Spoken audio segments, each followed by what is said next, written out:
Ananya's Nana Nani Homes, a paradise for senior citizens, Coimbatore. Holidays nale, adu namma GT Holidays da. South India's #1 travel brand. Welcome you all to FIBA Asia Cup qualifiers men, November 22nd and 25th at Nehru Indoor Stadium, Chennai. Entry free.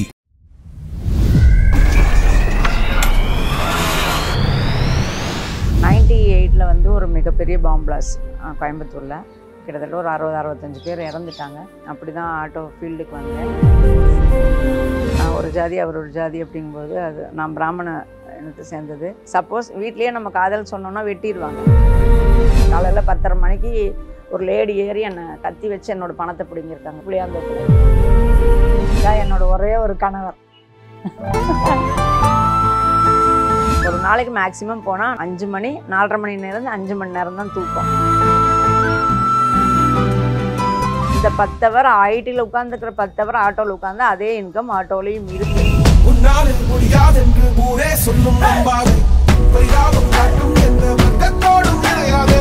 உலகத்தின் வழி எல்லாம் வந்தால் என்ன முன்னே பிரசவத்தின் வழியை தாண்ட பிறந்த கவர்மெண்ட் குழந்தைகளுக்கு வந்து ஃப்ரீ ரைட் கொடுக்குறோம் வித் பிஸ்கெட்டோடு கூட. எமர்ஜென்சி அப்படின்னா நம்ம ஃப்ரீ ரைட் தான். நைட் எந்த நேரம் கால் பண்ணாலும் ஃப்ரீ ரைட் கொடுத்துட்ருக்கோம். வண்டியில் வந்து water bottle, sanitary napkin.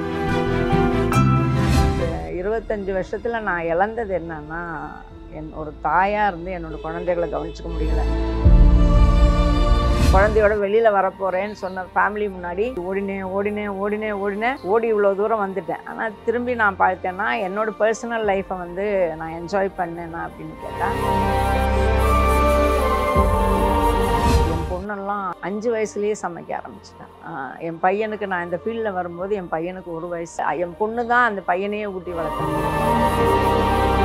Family கொடுக்குற சுதந்திரத்தை மிஸ்யூஸ் பண்ணாதீங்க. அந்த மிஸ்யூஸ் பண்ணு தான் நான் இங்கே நிற்கிறேன். ஒருபோதும் உடம்பு சரியில்லைன்னா கூட ஒரு 2 ரவுண்டு போயிட்டு வந்தாலே எனக்கு ஜுரம் போயிடும். எங்களுக்கு இப்போ இருக்கிற ஒரே பிரச்சனை பப்ளிக்கில் இருக்கிற ரெஸ்ட் ரூம் தான். சைதாப்பேட்டில் ஒரு வாட்டி பூட்டை உடச்சே உள்ள ஊரில் பார்த்துட்டிங்கன்னா அந்த சுடுகாடு இருக்கு இல்லைங்களா, பிராமின்ஸுக்கும் அதுக்கு மேலே இருக்கிற மலையாளிஸுக்குமான சுடுகாடு மட்டும்தான் இருக்குது. பேக்வேர்டு காஸ்ட்டுக்கான சுடுகாடே இல்லை. இத்தனை வருஷம் கழிச்சும் இன்னும் அந்த ஜாதி இருக்குது அப்படிங்கிறது தெரியறது வந்து மிகப்பெரிய வருத்தமாக இருக்குது. அதுக்காக நானும் என்னோட கணவரை வந்து போராடும்போது அங்கேயும் கொஞ்சம் பிறந்த ஊர்லேயும் எங்களுக்கு எதிர்ப்பு அதிகமாக.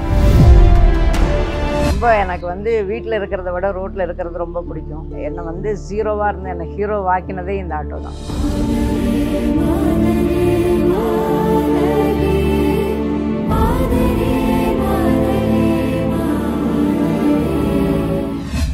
என் பேர் ராஜி அசோக். கிட்டத்தட்ட ஒரு 25 வருஷமாக சென்னையில் ஆட்டோ ஓட்டிகிட்ருக்கேன். என்னோடய ஊர் வந்து கேரளாவில் பாலக்காடு கொல்லங்கோடு அப்படிங்கிற ஒரு சின்ன கிராமம். அங்கே தான் நான் பிறந்து வளர்ந்து படித்தது எல்லாமே. அப்படின்னா எங்கூட படித்த அசோக் குமார் அப்படிங்கிற ஒருத்தரை வந்து நான் கல்யாணம் பண்ணிட்டேன். இன்றைக்கே ஜாதி ஒரு பெரிய பிரச்சனையாக இருக்குது. 32 வருஷங்களுக்கு முன்னாடி நாங்கள் 2 பேருமே வேறு சமுதாயத்தை சேர்ந்தது அப்படிங்கிறதுனால அங்கேருந்து கோயம்புத்தூருக்கு வரோம். கோயம்புத்தூருக்கு வந்து ஆட்டோ நண்பர்களால், ஆட்டோ சந்திரகுமார் அவங்களால் கல்யாணம் பண்ணி வச்சுட்டாங்க. கல்யாணம் பண்ணி வச்சு கிட்டத்தட்ட அவர் ஆட்டோ ஓட்டிகிட்டு இருந்தார். நான் வந்து ட்ராவல்ஸில் ஒர்க் பண்ணிகிட்டு இருந்தேன். 98ல் வந்து ஒரு மிகப்பெரிய பாம் பிளாஸ்ட் கோயம்புத்தூரில் கிட்டத்தட்ட ஒரு 60-65 பேர் இறந்துட்டாங்க. அதுக்கப்புறம் அது இண்டஸ்ட்ரியல் ஏரியா அப்படிங்கிறதுனால அங்கே வந்து பிஸ்னஸ் இல்லாமல் போச்சு. ஆட்டோ சரியாக ஓடலை. என்னோடய ஒரு வருமானத்தை வச்சு 2 குழந்தைகளை காப்பாற்ற முடியலை. என்னென்னா காதல் திருமணம், பொருளாதார நெருக்கடி, சொந்தக்காரங்க இல்லாதனால அடுத்தது என்ன பண்ணலாம் அப்படின்னு இருக்கும்போது சென்னையில் என்னோடய ஒரு தம்பியும் என்னோடய ஒரு சிஸ்டரும் இங்கே இருக்காங்க. சரி, சென்னையில் எதாவது பண்ணுவோம், வேலை பார்ப்போம் அப்படிங்கிற ஒரு ஐடியாவில் தான் வந்தேன். வரும்போது காதல் திருமணம், படிப்பு பாதியில் வந்தது, டிஸ்கண்டினியூ அப்படிங்கிறனால அப்போ அதனால வேலை கிடைக்கல. அப்போ எனக்கு ஒரு ஆட்டோ எடுத்து என்னோடய பேரில் எடுத்து கணவருக்கு கொடுக்கலாம் அப்படிங்கிறதுலாம் லைசன்ஸ் போட்டேன். ஆட்டோ ஓட்டுற திங்கிங்கே இல்லை. லைசன்ஸ் கோயம்புத்தூரில் போட்டேன். இங்கே வரும்போது பார்த்தா வேலை கிடைக்கல. அப்போ தான் யோசித்தேன். என்னோடய தம்பி சொன்னால் உங்கள்கிட்ட தான் லைசன்ஸ் இருக்கே, நீ வேணால் ஆட்டோ ஓட்டு அப்படின்னாரு. அப்படி தான் ஆட்டோ ஃபீல்டுக்கு வந்தேன். ஆட்டோ ஓட்டும்போது ஒருத்தட்ட வாடகை கேட்கும்போது நல்லா ஓட்டுவேன், பொய் சொல்லி தான் வாங்கினேன். ஆனால் நான் 8 போட்டதுக்கப்புறம் அந்த வண்டியை தொட்டதே இல்லை. 8 வண்டி கற்றுக்கிட்டதே 1 hour. அதுக்கப்புறம் அந்த வண்டியை தொட்டதும் இல்லை. அவர் வண்டி கொடுத்தாரு. அப்படியே ஓட்டினேன். ஒரே நாள்லேயே வண்டி மிகப்பெரிய டேமேஜ். அப்போ சென்னை மாதிரி யாரும் ஒரு மிகப்பெரிய சென்னைக்கு சிட்டிக்குள்ளே பார்த்துட்டிங்கன்னா நிறைய பிரிட்ஜு, டவுட்டன் பிரிட்ஜ் அந்த மாதிரி எல்லாம் கன்ஸ்ட்ரக்ஷன் நடக்கிற டைமு. டிராஃபிக்கில் ஓட்டி சாயந்தரத்துக்குள்ளே வண்டி ஒரு வழி பண்ணிட்டேன். அவர் வந்து அந்த வண்டியை வந்து ஓனர் திருப்பி வாங்கிட்டார். ஏன் பொய் சொல்லி நீ வண்டி வாங்கிட்டேன், நான் ஓட்ட தெரியும்னு தான் வாங்கினேன். அதுக்கப்புறம் அடுத்த நாளே ஒரு ப்ரைவேட் ஃபைனான்ஸ்கிட்ட போய் ஒரு வண்டி வாங்கி அப்படியே ஓட்ட கற்றுக்கிட்டேன். கிட்டத்தட்ட 25 வருஷமாக சக்ஸஸ்ஃபுல்லாக போயிட்டு இப்போவே ஆச்சரியமாக தான் பார்க்குறாங்கன்னா, அன்னைக்கு வந்து நாங்கள் ஒரு 26 பேர் சேர்ந்து ஒரு டீம் தான் இங்கே இருந்தோம். லேடிஸ் வந்து அண்ணா நகரில் சரத்குமார் சார் தான் பெண்களுக்கு முதல்ல ஆட்டோ ஸ்டாண்டு திறந்து வச்சு, அன்னை தெரசான்னு திறந்து வச்சு ஒரு 7-8 டிரைவர்ஸ்க்கு இனிஷியல் அமௌண்ட் கொடுத்து பேங்கில் போய் லோன் வாங்கி கொடுத்தது சரத்குமார் சார் தான். சென்னையோட மொழியும் வழியும் எல்லாமே எனக்கு புதுசாக இருந்தது. அப்படியே நான் ஏதாவது நாங்கள் குளத்தூரில் இருந்தோம். குளத்தூரில் இருக்கும்போது அப்படியே 242 பின்னாடியே போவேன். மீட்டர் போட்டுட்டு கஸ்டமர் கொடுக்க ஒவ்வொருத்தர் சொல்லுவாங்க நான் இந்த ரேட் தரேன், மீட்டர் வேண்டாமாங்க. ஒவ்வொருத்தரும் அது மீட்டர் வடை இருக்கும், ஒவ்வொருத்தர் அது மீட்டர் குறைவாகவும் இருக்கும். அப்படி தான் ரொம்ப கஷ்டம். என்னென்னா நான் ஒரு ஜாதி அவர் ஒரு ஜாதி அப்படிங்கும்போது அது நான் பிராமண இனத்தை சேர்ந்தது. இன்றைக்குமே அந்த மாதிரி ஒரு பிரச்சனை இருக்கும்போது அன்னைக்கு இருந்தது. அது இல்லாமல் எங்கள் அப்பா எப்படின்னா அந்த காலத்தில் ராஜ கொட்டாரத்தில் சமைச்சவர். இன்றைக்கி நம்ம இப்படி சிஎம்மோட பிஏக்கு எவ்வளோ பவர் இருக்கோ அந்த பவர். இப்போ அப்படி இருக்கும்போது பயம் ரொம்ப ஜாஸ்தியாக இருந்தது. அதனால தான் சொல்ல முடியலை. சொன்னான்னா சப்போஸ் வீட்லேயே நம்ம காதல் சொன்னோன்னா வெட்டிடுவாங்க, கேட்குறதுக்கு ஆள் கிடையாது, சப்போர்ட் இருப்பாங்க. அந்த மாதிரி அதனால தான் பயந்து கோயம்புத்தூருக்கு வந்தோம்.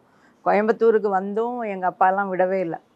கம்ப்ளைண்ட் பண்ணி கிட்டத்தட்ட 8 நாளைக்கு அப்புறம் நானே கடிதம் போடுறேன் எங்கள் அப்பாவுக்கு. அது மாதிரி நாங்கள் காதல் கல்யாணம் பண்ணிக்கிட்டோம், என்னை தேட வேண்டாம் அப்படின்னு.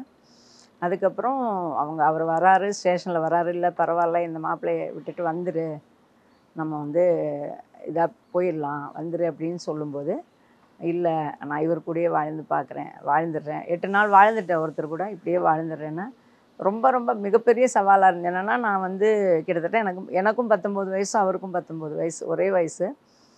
ஒன்றுமே தெரியாது, பொருளாதார நெருக்கடி, சொந்தம் இல்லை, எல்லாருமே வந்துட்டு ரொம்ப ஒரு கட்டத்துக்கு மேலே சொந்தம் இல்லாட்டி கூட பணம் வந்து ஒரு இதாகும். ஆனால் எங்களுக்கு பணமும் இல்லை, சொந்தங்களும் இல்லை. அப்படிங்கும்போது ரொம்ப கோயம்புத்தூரில் அவ்வளோ தெரியல. ஆனால் சென்னைக்கு வரும்போது அது எனக்கு ரொம்ப கவலையாக இருந்தது. நம்ம எடுத்த முடிவு தப்பாகிடுதோ, அப்பா சொன்ன மாதிரி கேட்டிருந்துருக்கலாமோ அப்படின்னு. என்னென்னா இங்கே நம்மளுக்கு யாரையுமே தெரியாது, ஒரு சிஸ்டர் மட்டும்தான். அந்த ஒரு கஷ்டம் இருந்தது. ஆனால் கூட போராடி முன்னாடி வந்துட்டோம். வீட்டில் பார்த்துட்டோன்னா கொஞ்சம் சேமியா இருக்கும், 2 வெங்காயம் இருக்கும், 1 உருளைக்கிழங்கு இருக்கும், கொஞ்சம் ரவை இருக்கும். அப்புறம் குழந்தைகளுக்கும் இவங்களுக்கும் மட்டுமே கொடுத்துட்டு நிறைய நாள் பட்னி இருந்த. என்னென்னா எங்கள் வீட்டில் அவ்வளோ நல்லா சாப்பிட்டு பருப்பு நெய்யோடு சாப்பிட்டாலும் வாரத்தில் ஒரு 3 நாள் 4 நாள்லாம் ஒரு நேரம் தான் சாப்பாடு இருந்திருக்கும். அந்த சத்து மாவு கஞ்சின்னு இப்போல்லாம் அரசாங்கத்தில் கொடுக்குறாங்க, அன்னைக்கு கிடையாது. கோதுமை மாவு கொஞ்சோண்டு இருந்ததுன்னா அதை கரைச்சி குழந்தைக்கு அதை கூழாலாம் கொடுத்த காலமெல்லாம் இருக்கும். ரொம்ப ரொம்ப நெருக்கடி. அப்படி பின்னாடி யோசித்து பார்த்தேன்னு வைங்களேன், அது நம்மளுக்கு ஒரு பிரமிப்பாக இருக்கும், இப்படி நம்ம இருந்தோம்மா அப்படிங்கிற ஒரு இது வந்துடும். காலையில் எப்பவுமே 3:30 மணி, மேக்ஸிமம் 3:30 3:45, பிஃபோர் 4 o'clock எழுந்திரிச்சிடுவேன். எழுந்திரிச்சு குளிச்சுட்டு எனக்கு மஸ்ட்டு சாமி கும்பிடுறது அப்படிங்கிறது. அந்த பிரம்ம முகூர்த்தத்தில் அந்த நம்ம வாசல்லையும் துளசிக்கும் விளக்கு வைக்கிறோன்னா ஒரு எல்லாருமே சொல்லுவாங்க, அந்த விளக்கு வந்து நம்ம லைஃப்பில் எங்கே போகணும் அப்படின்னு நினைக்கிறோமோ அது எப்பவுமே தான் பாதி தெய்வம் பாதி தான். ஆனால் கூட அந்த தெய்வத்துக்கானது முதல்ல பண்ணிவிட்டு பாலை காய்ச்சுவேன், சாமிக்கு ஒரு டம்ளர் வச்சுட்டு அதுக்கப்புறமா நான் காஃபி குடிப்பேன். அதுக்கப்புறமா குக்கிங் ஒரு 5:15 மேக்ஸிமம் 5:30. என்னென்னா நைட்டே காயெல்லாம் ரெடி பண்ணி வச்சுருவேன். வச்சுட்டு திரும்ப வண்டிக்கு கிளம்பிடுவேன். 7:30 7:45 வரைக்கும் ஓட்டிட்டு அதுக்கப்புறமா ஒரு 8:30 மணி 8:45 வரைக்கும் நம்ம ஃப்ரீ ரைட் கொடுத்துட்ருக்கோம். கவர்மெண்ட் ஸ்கூல் குழந்தைகளுக்கு ஃப்ரீ ரைட் கொடுக்குறோம். பணம் மட்டுமே இல்லாமல் அந்த பர்சனுக்காகவே போகிறது. அவங்களுக்கு போயிட்டு அதுக்கப்புறமா நான் ஆன்லைனில் ஓட்டுவேன். திரும்ப ஈவினிங் வந்துட்டு நைட்டு குக்கிங். அது படுக்கும்போது ஒரு 10:30 11 மணி ஆகிடும். ஒரு நாளைக்கு மேக்ஸிமம் போனால் 5 மணி 4:30 மணி நேரம் 5 மணி நேரம் தான் தூக்கம். இப்படி தான் தூக்கம். திரும்ப மார்னிங் இதே தான். நம்மளுக்கு இதெல்லாமே தப்பாக போகிறது சண்டே ஒரு நாள் தான். சண்டே நல்லா தூங்குவோம், 7-8 மணி வரைக்கும் தூங்கிட்டு திரும்ப. இல்லை நம்ம முதல்ல வந்து எனக்கு சென்ட்ரலில் ஆட்டோ ஸ்டாண்ட் இருந்தது. அப்போ நான் இங்கேருந்து வீட்டிலேருந்து சென்ட்ரலுக்கு போகும்போது அதே ரூட்டில் போகும்போது பார்த்துட்டிங்கன்னா நான் இந்த ரூட்டில் பஸ் வந்து மிக குறைவு. அதுவும் அந்த பீக் ஹவர்ஸில் எல்லாம் கூட்டமாக வரும். ஏன்னா அந்த பக்கம் புருஷவாக்கம் சைடில் நிறையா கவர்மெண்ட் ஸ்கூல் இருக்குது. சுற்றி கவர்மெண்ட்டு. ரோட்டில் போய் பார்க்கும்போது குழந்தைகள் அவ்வளோ நிற்பாங்க. பஸ்ஸில் கூட்டமாக இருக்கும். ஷேர் ஆட்டோவில் ஏறுவாங்க. நானே நிறைய அனுப்பிச்சோன்னு நம்ம ஷேர் ஆட்டோவில் முன்னாடி உட்காரும்போது கொஞ்சம் நம்மளுக்கு இன்கன்வீனியண்ட்டாக இருக்கும். என்னோடய சென்ட்ரலில் ஸ்டாண்டுக்கு எம்டியாக போவேன். அப்போ யோசிப்பேன், இந்த எம்டியாக தானே போகிறோம், ஏன் இந்த குழந்தைகளை ஏற்றிட்டு போகக்கூடாது அப்படின்னு தோணும். அப்படி எம்டியாக போகும்போது அது குழந்தைகளை ஏற்றிட்டு போனேன். அதை நாளடைவில் அது ரெகுலராக ஆக்கிட்டாது. அது ஒரு ஹாப்பியாக இருக்கும். என்னோடய ஆட்டோ பேர் வந்து சித்தூர் பகவதி. என்னென்னா எங்கள் கணவரோட குலதெய்வம் அது, இந்த பேர் வச்சுருக்கோம். அதில் என்னென்ன சர்வீஸ் நான் பண்ணிகிட்ருக்கேன் அப்படின்னா, கவர்மெண்ட் குழந்தைகளுக்கு வந்து ஃப்ரீ ரைட் கொடுக்குறோம் வித் பிஸ்கெட்டோடு கூட. அதுக்கப்புறம் ஹாஸ்பிட்டல் எமர்ஜென்சி அப்படின்னா நம்ம ஃப்ரீ ரைட் தான். நைட் எந்த நேரம் கால் பண்ணாலும் ஃப்ரீ ரைட் கொடுத்துட்ருக்கோம். வண்டியில் வந்து water bottle, sanitary napkin, first எய்டுக்கான எல்லா மெடிசனும் வச்சுருக்கோம். அப்புறம் மாஸ்க் வச்சுருக்கோம். பெண்களுக்கான இந்த hair band, hair pin, safety pin, இந்த மாதிரியானது, சார்ஜர் வச்சுருக்கோம், வைஃபை வச்சுருக்கோம். அப்புறம் வண்டியில் ஏறும்போது சுகர் பேஷண்ட்டு கேட்பாங்க, பசிக்குதுமா கடையில் நிறுத்துறியா, பிஸ்கெட் வாங்கட்டுமா அப்படின்னு கேட்பாங்க. அப்புறம் தான் யோசிச்சு சரி அது மாதிரி அது கொடுக்கலாம் அப்படின்னு. இப்போ வந்து கோவிடுக்கு அப்புறம் மாஸ்க் வந்து ரொம்ப மஸ்ட் ஆச்சு. அது அந்த டைமில் 10 ரூபாலாம் இருந்தது. நம்ம ஒரு பேக்கெட்டே வாங்கினாலே 100 ரூபா தான் வரும், ஒன்றுக்கு 1 ரூபா தான் வரும். ஆனால் கடையில் போய் வாங்கும்போது ஒன்று 10 ரூபாலாம் இருந்தது. சரி நம்ம இதெல்லாம் சர்வீஸ் பண்ணுவோமே அப்படின்னு சொல்லி தான் ஒவ்வொன்றா. அது ரொம்ப எனக்கு வந்து வீட்டில் இருக்கிறத விட ரோட்டில் இருக்கிறது ரொம்ப பிடிக்கும். என்னென்னா என்னை வந்து ஜீரோவாக இருந்து என்னை ஹீரோ ஆக்கினதே இந்த ஆட்டோ தான்.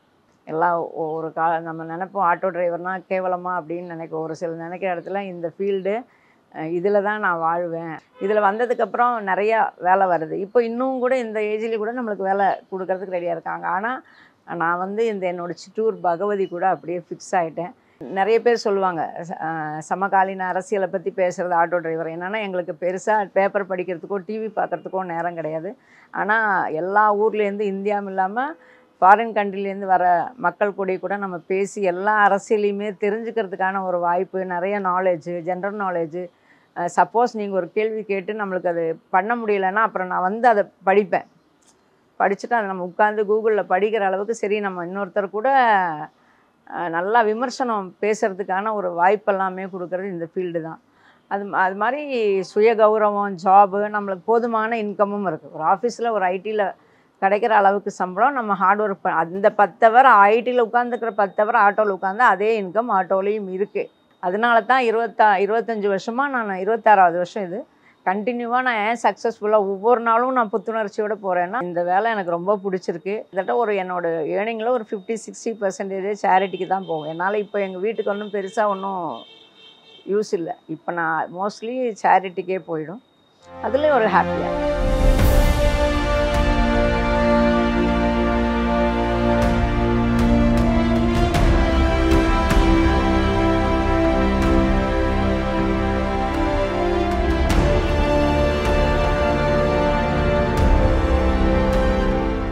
இந்த 25 வருஷத்தில் நான் இழந்தது என்னன்னா, ஒரு தாயாக இருந்து என்னோடய குழந்தைகளை கவனிச்சிக்க முடியல. என்னென்னா ஒரு தாய்க்கு வந்து மிகப்பெரிய சந்தோஷம் எப்படின்னா, தன்னோட குழந்தைகள் ஒரு 5 வயசில் அவங்களோட விளையாட்டு, அவங்களோட சேட்டைகள், அவங்களோட மழலைகள் அதெல்லாமே வந்து நம்ம வாழ்க்கையில் வந்து ரொம்ப மறக்க முடியாத அனுபவங்கள். ஆனால் எனக்கு அது கிடைக்கவே இல்லை. அதுதான் மிகப்பெரிய இழப்பு அப்படிங்கிறது நான் அதுதான் நினைப்பேன். என்னோடய ஃபேமிலியில் பார்த்துட்டிங்கன்னா எல்லோரும் இயர்லி ஒன்ஸ் வந்து டூர் போவாங்க. ஆனால் நான் இது வரைக்கும் வெளியில் கூட சொல்ல முடியாது, எங்கள் ஊரில் பாலக்காட்டில் இருக்கிற அந்த கோட்டையை கூட நான் பார்த்ததில்லை. குழந்தையோட வெளியில் வரப்போகிறேன்னு சொன்ன ஃபேமிலி முன்னாடி ஓடி காமிக்கணும் அப்படின்னு சொல்கிற மாதிரி ஓடினேன். ஓடி இவ்வளோ தூரம் வந்துட்டேன். ஆனால் திரும்பி நான் பார்த்தேன்னா என்னோடய பர்சனல் லைஃப்பை வந்து நான் என்ஜாய் பண்ணேன்னா அப்படின்னு கேட்டால் அது ஜீரோன்னு தான் சொல்லணும். அங்கே கோயம்புத்தூரில் இருக்கும்போது எங்கள் மாமியார் இருந்தாங்க, அவங்க வளர்த்தாங்க. சென்னைக்கு வந்ததுக்கப்புறம் அந்த குழந்தைகள் எப்படி வளர்ந்ததுன்னா எனக்கு தெரியல. ஊராமுள்ளையே ஊட்டி வளர்த்தா தம் புள்ள தானா வளருங்கிற மாதிரி என் பொண்ணெல்லாம் 5 வயசுலேயே சமைக்க ஆரம்பிச்சிட்டான். என் பையனுக்கு நான் இந்த ஃபீல்டில் வரும்போது என் பையனுக்கு 1 வயசு. அந்த ஒரு சைக்கிள் ரிக்ஷாவில் ஏற்றி குழந்தைகள் காப்பகத்தில் விட்டுட்டு சாயந்தரம் அவர் தான் கூட்டிகிட்டு வருவாங்க. அப்போது என் பொண்ணு தான் அந்த பையனையே ஊட்டி வளர்த்தான். ஆக்சுவலாக சொன்னப்போனால் அந்த குழந்தைகளுக்கு தடுப்பூசியே போட்டதில்லைங்க. அது கூட டைம் இருக்கிறது இல்லை. நானும் கர்ப்பமாக இருக்கும்போதும் அந்த கர்ப்பத்தோடு சரி ஒரு தடுப்பூசியோ ஒரு மாத்திரைகளோ எதுவுமே இல்லை. எல்லாமே என்னமோ ஒரு எங்கள் அப்பா செஞ்ச புண்ணியம்னு நினைக்கிறேன். எதுவுமே இல்லாமல் 2 பேரும் நாங்களும் குழந்தைகளும் ஆரோக்கியமாக வந்திருக்கோன்னா அதுக்கு கடவுள் தான் பொறுப்பு. இல்லாட்டி இந்த அளவுக்கு பண்ணியிருக்க முடியாது. நீங்கள் சொல்கிற மாதிரி அதை யோசித்து பார்க்கல. அதை யோசித்து பார்த்துருந்தா ஒன்றுமே ஆயிருக்க முடியாது. திரும்ப அப்படியே இப்போவும் அப்படி தான், பொருளாதாரத்துலையெல்லாம் நாங்கள் பெருசாக ஒன்றும் வரல. ஆனால் கூட மன நிறைவாக இருந்தது. இங்கேயும் அவ்வளோதான். அந்த அளவுக்கு நான் சந்திரகுமாரே கேட்பேன். நான் இங்கே வரும்போதெல்லாம் கேட்பேன் அவரை. ஏன்னா நாங்கள் தான் ஒரு லவ்வர்ஸ் வந்து நிற்கிறோம், உடனே கல்யாணமாக பண்ணி வச்சுருவீங்க, சொல்லி புரிய வச்சு அனுப்ப வேணுமா அப்படின்னு சொல்லும்போது அப்போ அவர் தான் சொல்லுவார், நீ உங்கள் வீட்டில் எப்படி வாழ்ந்தியோ அதே மாதிரி வாழணும்னு நினைக்கிற. காதல் கல்யாணத்தில் அது வாய்ப்பே கிடையாது. எதுவுமே இல்லைன்னா நீ 4 நாளைக்கு பட்டினி இருக்கிறியா, 6 நாளைக்கு பட்டினி இருக்கிற மக்கள்லாம் இங்கே இருக்காங்க. சரிசம்மா நீ உன்னோட அந்த மேலேயே இருந்தேன்னா நீ கண்டிப்பாக வாழ்க்கையில் முன்னாடி வர முடியாது. சாதாரண மக்கள் கூட இறங்கி அவங்க கூட வாழ்ந்துப்பார் அப்படின்னு சொல்லும்போது தான் இப்படி ஒவ்வொரு ஃப்ரீ ரைடாக சென்ட்ரல்லேருந்து நான் வீட்டுக்கு வரும்போது 10 மணிக்கு வருவேன், ட்ரிப் ஆகாதுன்னு. வரும்போது பார்த்தா ரோட்டில் லேடிஸ் நிற்பாங்க, அக்கா வாங்கக்கா போகலாம், புருஷாக்கா அந்த வேலை எல்லாரையுமே ஏற்றிட்டு வருவேன் காசு இல்லாமல். அந்த ஒரு மன நிறைவு இருக்கும். அப்போ அவங்க இறங்கும்போது தலையில் கை வச்சு வாழ்த்துவாங்க, நீ குட்டி குடும்பத்தோடு நல்லா இருப்பேம்மா. கடவுள் வாழ்த்துறத விட சாதாரண மக்கள் வாழ்த்துறது தான் ஈஸியாக நம்ம இடத்துல சேரும் அப்படிங்கிறது புரிஞ்சுட்டேன். அதுக்கப்புறம் தான் புரிஞ்சுட்டேன். அப்படி கொஞ்சம் கொஞ்சமாக வந்தேன். பணமானா வந்திருக்கலாமே தவிர நிறைவாக வாழ்ந்திருக்க முடியாது. ஒருபோதும் உடம்பு சரியில்லைன்னா கூட ஒரு 2 ரவுண்டு போயிட்டு வந்தாலே எனக்கு ஜுரம் போயிடும். இந்த தொழில் வேண்டாம் அப்படிங்கிற தோணதே இல்லை. என்னென்னா அது எப்பவுமே எனக்கு ஒரு ஹாப்பி கொடுக்கறது தான் ஆட்டோ. இந்த தொழிலை நான் நிறுத்தணும் அப்படின்னு யோசித்ததே இல்லை. நிறைய பேர் சொல்லுவாங்க அந்த பீரியட் டைமில் வயிற்ற வலிக்குது. இப்போவே என் பொண்ணே சொல்லுவாள், வேலைக்கு போக முடியல, சாப்பிட முடியல, இல்லைம்மா ரொம்ப டயர்டாக இருக்குது. நிறைய லேடிஸ் நம்ம டிரைவர்ஸே சொல்லுவாங்க, அக்கா வண்டியே எடுக்க முடியலக்கா, பீரியட் ஆகிட்டேங்க்கா அப்படி. ஆனால் அதுவும் எங்கள் அப்பா செஞ்ச புண்ணியம் தான் எல்லாமே எனக்கு கிடச்சிருக்குங்க. எனக்கு பீரியட் டைம்லேயும் எந்த விதமான தொந்தரவு அதுலேருந்து இந்த வரைக்கும் இப்போ பீரியட்ஸ் இல்லை, 5-6 days. அது நிற்கும் போதும் எனக்கு கடவுள் எந்த தொந்தரவும் கொடுக்கறதில்ல. எங்களுக்கு இப்போ இருக்கிற ஒரே பிரச்சனை பப்ளிக்கில் இருக்கிற ரெஸ்ட் ரூம் தான். பொதுவாக எல்லா பப்ளிக் ரெஸ்ட் ரூம்லேயே எந்த அரசியல் கட்சி இருக்கோ அவங்க கைக்குள்ளே தான் இருக்குது. யாரையும் குறை சொல்ல, யாரானாலும் அவங்க கைக்குள்ளே ஒரு 10 மணி 11 மணி வரைக்கும் தான் அவங்கள்ட்ட இருக்கும். அப்புறம் அவங்க சாப்பிட்டு போகும்போது அதை லாக் பண்ணிட்டு போயிடுறாங்க. சைதாப்பேட்டில் ஒரு வாட்டி பூட்டை உடச்சே உள்ளே போய் இப்போ அந்த அந்த ரெஸ்ட் ரூம் போகிறது ஒரு 50 வயசுக்கு அப்புறம் நம்மளுக்கு முதல்ல இருக்கிறது மாதிரி எல்லா பேருக்குமே சுகர் பேஷண்ட் ஆகிட்டாங்க. அந்த ரெஸ்ட் ரூம் போக முடியாமல் மிகப்பெரிய கஷ்டம். பெட்ரோல் பங்கில் போயிட்டாங்கன்னா அவங்க சாவி நீ உங்கள்கிட்ட அதை பூட்டி வச்சிடுறாங்க. யார்கிட்டன்னு கேட்குறதுக்குள்ளேயே 3/4 மணி நேரம் ஆகிடும். அப்போ வெளியில் பப்ளிக்கில் போனாலும் நிறைய பேர் ஃப்ளாட்டில் போகும்போது அனுமதிக்கிறது இல்லைம்மா வீட்டுக்குள்ளே இருக்குது அப்படிங்கிறாங்க. ஒரு சில பேர் மட்டும்தான், அதிலே நிறைய ஜென்ஸே நம்மக்கிட்ட கேட்பாங்க, வரீங்களா கொஞ்சம் அக்கா ரெஸ்ட் ரூம் போகிறதுனா சொல்லுங்கள், நான் செக்யூரிட்டிகிட்ட அனுப்புகிறேன் அப்படின்னு சொல்லி அது போவாங்க. அது ஒரு மிகப்பெரிய ப்ராப்ளம். அங்கங்கே இருக்கிற ரெஸ்ட் ரூம்களும் ரொம்ப சுகாதாரம் இல்லாமல் தான் இருக்குது. பேன் யூஸ் வச்சா கூட நம்ம பைசா கொடுத்து கூட நல்லா போய்க்கலாம். ஆட்டோ டிரைவர்ஸ்க்கு மட்டும் இல்லை, வெளியில் இருக்கிற கடை வச்சுருக்கிறவங்களுக்கு, பெருக்கிறவங்களுக்கு எல்லாருக்குமே பெண்களுக்கு இது ஒரு மிகப்பெரிய பிரச்சனை. சம ஊதியம்னு இல்லை, எதுலேயுமே அரசாங்கம் சொல்கிற 33% எல்லாம் இல்லை. நிறைய இடத்துல இன்னும் அந்த டாமினேஷன் இருக்க தான் செய்யுது. ஆட்டோவில் மட்டும் இல்லை, எல்லா இடத்துலையுமே அந்த டாமினேஷன் இருக்குது. எல்லாம் சொல்கிறாங்க ஆணும் பெண்ணும் சரி சமம்னு. ஒரு பையன் அக்கௌண்ட் பண்ணுறான், பொண்ணு அக்கௌண்ட்ஸில் இருக்காங்கன்னா அந்த பையனுக்கும் பொண்ணுக்குமான சேல்ரி டிஃப்ரென்ஸ் இருக்குது. அதே மாதிரி எல்லா ஃபீல்டுலேயும் அப்படி இருக்குது. ஆனால் ஆட்டோவில் அப்படி இல்லை. எல்லாத்தோடையும் பெண் டாமினேஷன் இல்லாத ஆட்டோவாக இருக்கும். என்னென்னா ஆண்களை விட அதிகமாக காசு சம்பாதிக்கிறது நம்ம தான். இதில் நம்ம தானே முதலாளி. மீது எல்லா இடத்துலையுமே எல்லா விதத்துலேயுமே, பொருளாதாரத்துலேயும் சரி, டாமினேஷன்லேயும் சரி, ஆணாதிக்கம் இன்னும் இந்த அளவுக்கு காலம் முன்னேறி கூட அந்த அளவுக்கு குறையலை அப்படிங்கிறது உண்மைதான். அது எல்லாருமே சொல்லுவாங்க, பெண்களை ஊரு கட்டுப்படுத்துதுன்னு இல்லை, ஊரு கட்டுப்படுத்துறது இல்லை, பெண்களை கட்டுப்படுத்துறது உறைவு தான். இப்போ நான் ஆட்டோ ஓட்ட போகிறேன்னா பக்கத்தில் இருக்கிற யாரும் எதுவும் சொல்ல போகிறதில்ல. பையன் சொல்லுவான், இல்லைம்மா என்னோடய ஃப்ரெண்ட்ஸு இது மாதிரி சொல்கிறாங்க நீ ஆட்டோ ஓட்ட போகிற, அப்பா சொல்லுவாங்க. ஆனால் இதையெல்லாம் தாண்டி பெண்கள் வெளியில் வந்தால் பப்ளிக் எதுவும் கண்டுக்க போகிறதில்ல. இன்றைக்கி உலகத்தில் என்னென்னமோ நடக்குது, பப்ளிக்கு இதை பற்றி எல்லாம் ஒரு இதே கிடையாது, பொருட்டே கிடையாது. ஆனால் நம்ம பெண்கள் தடையை உடைச்சிட்டு வரணும்னா வீட்டிலேருந்து அந்த ஃப்ரீடம் கிடச்சா மட்டும்தான் அது பண்ண முடியும். நான் என்னோடய வீடியோவே நிறைய நான் ஃபேஸ்புக் போய் என் பையன் இப்போவே கத்திகிட்டே இருப்பான், என்னம்மா அதை போடாதே இதை போடாதே, என்னோடய ஃப்ரெண்ட்ஸ் எல்லாம் ஃபாலோ பண்ணுறாங்க, நீ அப்படி பண்ணாதம்மா. நான் சொல்லுவேன் என்னோடய இஷ்டத்துக்கு போடுறேன், உன் ஃப்ரெண்ட்ஸு பார்க்க வேண்டாம்னா நீ சொல்லி பிளாக் பண்ண சொல். இந்த மாதிரியான தடைகள் நம்மளை வீட்லேயே தான் வருது. அப்போ இதை பற்றி நம்ம கவலைப்படாமல் நம்மளுக்கு வீட்டிலேருந்து சப்போர்ட் வந்ததுன்னா கண்டிப்பாக பெண்கள் எல்லா இடத்துலையுமே சாதிக்க முடியும். இவ்வளோ வருஷமாக நான் பண்ணுறேன்னா என்னோடய கணவர், என்னோடய பையன், என்னோடய அம்மா அப்பா, என்னோடய ஹஸ்பண்ட் வீட்டில் எல்லாருமே ஃபுல் அண்ட் ஃபுல் சப்போர்ட்டு. அதனால தான் நம்ம என்ன பண்ணாலும் அந்தளவுக்கு சப்போர்ட் பண்ணனால தான் இவ்வளோ ஃபுல்லாக சக்ஸஸ்ஃபுல்லாக பண்ண முடியுது. இல்லாட்டி என்றைக்கோ நான் ஆட்டோவை விட்டுட்டு வேறு எங்கேயா வேலைக்கு போயிட்டே இருப்பேன். சப்போர்ட் வந்து வீட்டில் இருந்தால் பெண்கள் எது வேணால் சாதிக்கலாம், முடியாத இதே கிடையாது. என்ன என்னோடய ஸ்டார்டிங்லேருந்து திரும்ப கிடைக்கணும்னு நினச்சிங்கன்னா என்னோடய கல்யாணத்துக்கு அப்புறம் வந்து உடனே வந்து அந்த லைஃப் என்னன்னா நீங்கள் சொல்கிற மாதிரி அந்த அந்த குழந்தைகள் கூட இருக்கிற அந்த லைஃப் எனக்கு திரும்ப கிடைச்சா ரொம்ப நல்லாயிருக்கும்.